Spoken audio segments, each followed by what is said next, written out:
Hello everyone, उम्मीद है आप सब खैरियत से होंगे। ये हेयर स्टाइल तो आप लोग देख ही रहे हैं कि मैं कैसे बना रही हूँ। मैं आपको अपने बचपन की एक स्टोरी बताती हूँ इसी हेयर स्टाइल को लेके कि मुझे बहुत शौक़ था जब मैं बहुत छोटी सी थी। तो सबके हेयर्स पे, जैसे हमारे खाला हैं और मेरी मौसी वगैरह के हेयर्स पे और चाची के हेयर्स पे, और मतलब सबके हेयर्स पे मैं बनाती थी हेयर स्टाइल। और मुझे बहुत शौक़ था हेयर स्टाइल बनाने का। और इसी तरह से मुझे मतलब हर इन सब चीज़ों का मुझे बहुत शौक़ था, जैसे मेकअप है और ये हेयर्स तो बनाने का मुझे बहुत ही शौक़ था। लेकिन हाँ, ये था कि अपना जो भी उस टाइम में मौजूद होता था, ये सारी चीज़ें हम लोग इसके बारे में इतने अवेयर नहीं थे कि ये क्लैचर कहाँ से मिलता है। पहले क्लैचर का इतना यूज़ भी नहीं कोई करता था उस टाइम में, मतलब करते थे, बहुत रेयर था।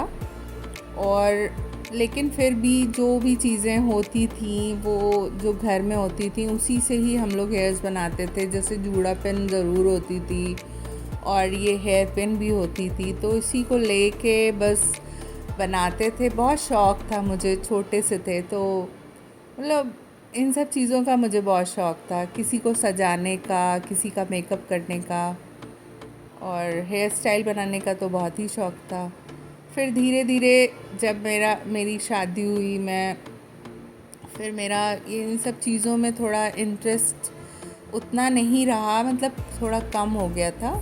फिर बच्चे वगैरह हुए तो फिर उसके बाद जो है फिर मैंने इतना जो है फिर उसी में अपना टाइम जो है, मैं पूरा टाइम मेरा मतलब हाउसवाइफ थी तो जाहिर सी बात है घर गृहस्थी में निकल जाता था, तो उतना नहीं हुआ। लेकिन फिर मुझे ऐसा है कि जब मोबाइल का टाइम आया तो फिर मुझे देख देख के इन सब चीज़ों से थोड़ा सा फिर से वही वाले शौक़ मुझे थोड़ा सा अंदर से होने लगे कि मैं फिर से ये सारे शौक़ अपने पूरे करूं।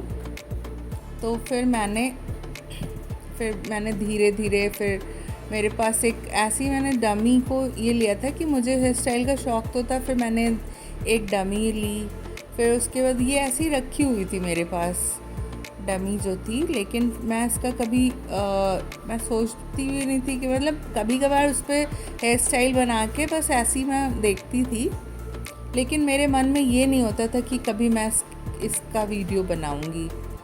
और फिर धीरे धीरे फिर मुझे मेरे बच्चों ने कहा कि मम्मा कुछ करो करो, तो फिर कुछ भी करो। तो फिर मुझे शौक़ पैदा हुआ, तो फिर मैंने कहा चलो ठीक है करते हैं। फिर मैंने धीरे धीरे अपना, पहले तो मेरा किचन का जो मिनिएचर किचन का था, पहले मैंने रेसिपीज़ का डाला थोड़ा, फिर मिनी किचन का थोड़ा किया। फिर धीरे धीरे फिर मेरे पास ये डमी बनी थी, तो मैंने सोचा क्यों ना हेयर स्टाइल का किया जाए। मुझे हेयर स्टाइल का शौक़ भी था, तो फिर मैंने ये डमी को लेके फिर मैंने और भी एसेसरीज़ ख़रीदी, जैसे जूड़ा पिन और हेयर पिन और क्लचर्स और बहुत सारी जो चीज़ें थी वो फिर मैंने ख़रीद के फिर मैंने हेयर स्टाइल ट्राई किया। मतलब बीच बीच में मैंने काफ़ी कंटेंट बनाए हैं, लेकिन मुझे फिर ये लगा कि हेयर स्टाइल ही को, क्योंकि सभी कहते हैं कि एक ही कंटेंट पे आप ध्यान दीजिए, तो फिर मैंने हेयर स्टाइल ही को अपना वो बना लिया। मैंने सोचा मैं यही बनाऊंगी, और धीरे धीरे करके मुझे इसी में ही थोड़ी थोड़ी सक्सेस मिल रही है। लेकिन अभी उतनी सक्सेस नहीं मिली जितना मिलना चाहिए। अभी मेरा चैनल मोनेटाइज़ नहीं हुआ है, और लेकिन फिर भी ये मेरा वो पुराना शौक़ जो था वो मेरा अब जाके पूरा हुआ। और मुझे इस बात की बहुत खुशी है कि मैं अपना ये शौक़ जो है वो और लोगों में भी शेयर कर रही हूँ। अब हो सकता है कि मेरे हेयर स्टाइल्स ज़्यादातर सभी को ना पसंद आते हों, लेकिन फिर भी मैं एक ट्राई तो कर रही हूँ।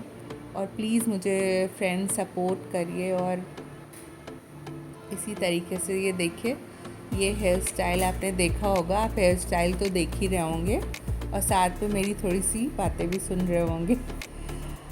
मैंने सोचा कि मैं आपको अपने बचपन की ये वाली बात बताऊं। ये देखिए कितना ब्यूटीफुल मैंने ये हेयर स्टाइल बनाया है। उम्मीद है आपको ये पसंद आया होगा और मेरी छोटी सी स्टोरी भी आपको पसंद आई होगी। Okay, bye bye friends, bye bye.